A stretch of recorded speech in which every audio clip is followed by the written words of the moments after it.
Hi, class. Welcome to this week's lesson, lesson 5. I don't have any pre announcements really to give, so let's just jump right into it. This week, for life skills, we are going to be working on time management. And I got to tell you, this is probably my favorite topic of the entire semester. In my opinion, I feel like this should be on week 1 because I think it's so applicable to this course because, well, pathways, school in general, because a lot of you are, you're really trying to manage your time right now because you're working full time, you have families, and you're going to school trying to get your schoolwork done. So a lot of managing to do with your time there. But anyways, I love this topic. I've loved it over the years. My personal opinion is this: that in order to be successful at anything, you've got to learn how to manage your time. And a lot of times, success people attribute that with wealth, and that's not what I'm talking about. If you want to be successful at anything, right? If you want to be a scholar in the scriptures, or if you want to be, the fastest runner, marathon runner, something like that, right? I mean, you really have to learn how to manage your time and realize what is most important to you and what's going to help you achieve your goals and help you have success in life. Now, goals and stuff, we're going to talk about that next week. So this week and next week kind of go hand in hand. We're talking about time management and then goals. But I really love this idea. I'm such a big one on creating to-do lists, and the reason why is because that helps me manage my time, because then I can kind of take that list. In fact, here's my list right now. I kind of map out each day of what I need to get done. I do this for work. I do this for at home. And it helps me kind of prioritize my day. Instead of when I get home from work, or, it's like, oh, maybe I just want to, watch a little TV or do a little something, hobby or something like that. It's like, no, I got to get this done first.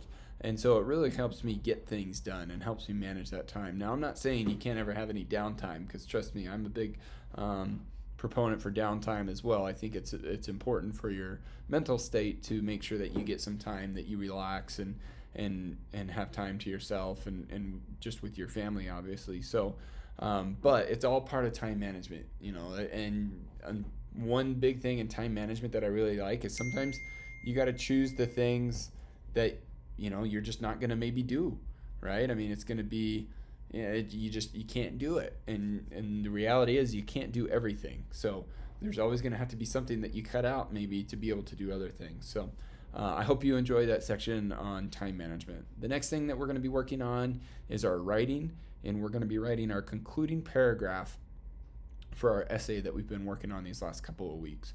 I just want to give you a couple of bullet points about the concluding paragraph. The first one is really make sure that when you write that concluding paragraph, it wraps up your essay, right? You don't want it to be almost like another body paragraph and then you just end. You want it to kind of finalize it, right? So you may find that you kind of maybe repeat a couple of things that you said in your body to kind of help bring some conclusion to that. One thing you do want to try and avoid is introducing new ideas. Now, I know sometimes in fictional stories and things like that, maybe they leave you on a cliffhanger that kind of makes you want to go on to the next chapter, right? That's not what I'm talking about. This is more of just an essay, and an essay, you're trying to just write and say, this is what I present, this is what I want to show you. And maybe you leave it with a little bit of like a thought-provoking idea, like, well, what about, something like that.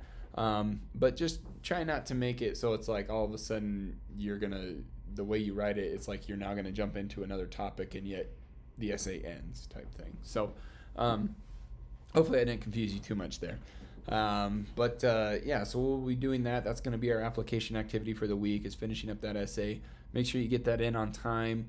It is worth a significant amount of more points compared to the last couple weeks assignments. So for the writing, so make sure that you get that in. Last but not least, we have our math, and we will be doing decimals and percents.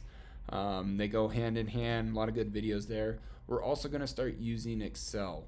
So if you don't have Excel, I encourage you to get it. You don't have to use Excel. You can use, I know Google has their own web-based one. I can't seem to think of the number right now, but it's a spreadsheet type thing like Excel. Apple has its own, I think they call it Numbers. Those are kind of the three main ones that I've heard of. I know there probably is other ones out there as well. I know there's a free one out there called Open Office. It used to be a little more popular. I don't think it is as much anymore. But any one of those will be great. And the nice thing is they all function about the same.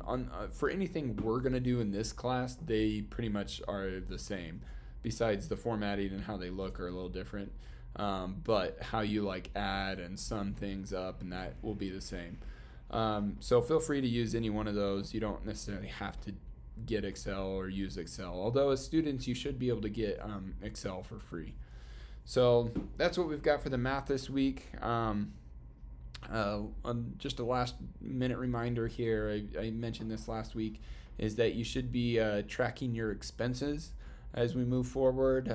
That's for some activities coming up in weeks 8 and 9.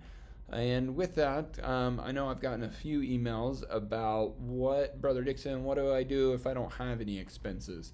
Well, so I understand, some people may be living at home with parents or with family members, and maybe you don't have a lot of expenses right now, right? You're not paying the rent, and you're not paying the electricity, and you're not paying those, or, everybody's at different stages in life in this class. So to that, what I would just recommend is that you do track what little expenses maybe you are doing, because I'm sure there's still sometimes that you spend a little bit of money here and there.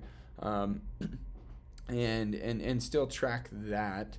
But then also those people that maybe are kind of footing the bill for you, the ones that are providing you with shelter and food and all that good stuff, maybe talk with them a little bit about it and kind of get an understanding. Part of the process of this is to kind of help you understand your expenses. So maybe do a little bit and talk with them about, how much do we pay for our house? How much is electricity every month? How much do we spend on groceries, things like that.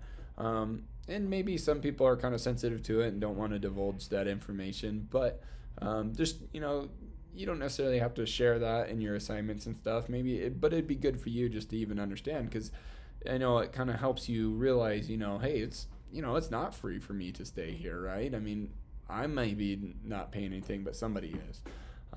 So that's kind of my takeaway there. Let me know if you have any questions on that. Last but not least, now, I forgot about this, but I am going to leave a link below to a conference talk that I really enjoyed. I was listening to April's Sunday afternoon session the other day as I drove to work, and I just really liked this talk, so I thought I'd share it with you guys.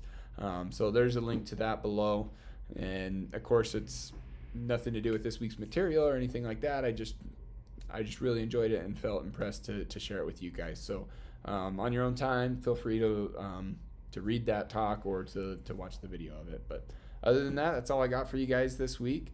I hope you have a great week, and we'll see you next week.